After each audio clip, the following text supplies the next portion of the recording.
వివాహ మహోత్సవంలో పెళ్లి కూతుర్ని మంటపానికి గంపలో తీసుకుని వస్తారు. ఇది అనాదిగా వస్తున్న సంప్రదాయమే. అయినప్పటికీ దీని వెనుక ఓ ఆధ్యాత్మిక రహస్యం దాగుంది. కొత్త వెదురు బుట్టలో కొద్దిగా ధాన్యం వేసి కన్యను అందులో కూర్చోపెట్టి గౌరీ పూజ చేయిస్తారు. మండపానికి వచ్చే ముందే వధువు గౌరీ పూజ చేస్తోంది. గౌరీ పూజ చేసే సమయంలో వెదురు బుట్టలో ఎందుకు కూర్చుంటుంది అంటే ఆమె ఒకరికి లక్ష్మి కాబోతున్నది. అవతలి వారికి భార్య స్థానాన్ని పొందుతుంది. సనాతన ధర్మంలో చెప్పాలంటే ఆమె సహధర్మచారిణి. సహధర్మచారిణికి అర్థం ఏమంటే ఆమె ఉంటే తప్పించి ఆయనకు ధర్మం నడవదు. అసలు ఆయనకి అభ్యున్నతి లేదు. ఆయనకి ఉన్నటువంటి లక్ష్మి అంటే కేవలం ఐశ్వర్యం కాదు, ఆయన అభ్యున్నతి అంతా కూడా ఆమె మీదనే ఆధారపడి ఉంటుంది.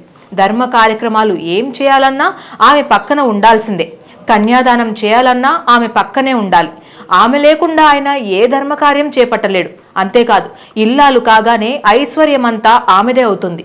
భర్త వృద్ధి భార్యపైనే ఆధారపడి ఉంటుంది. ఆమె లక్ష్మీదేవి కాబట్టి, లక్ష్మీదేవి నివాసం కమలం కాబట్టి వెదురు బుట్టలో వధువును కూర్చోబెట్టి సాక్షాత్తు శ్రీమన్నారాయణుడిగా చెప్పబడే వరుడి వద్దకు తీసుకొని వస్తారు.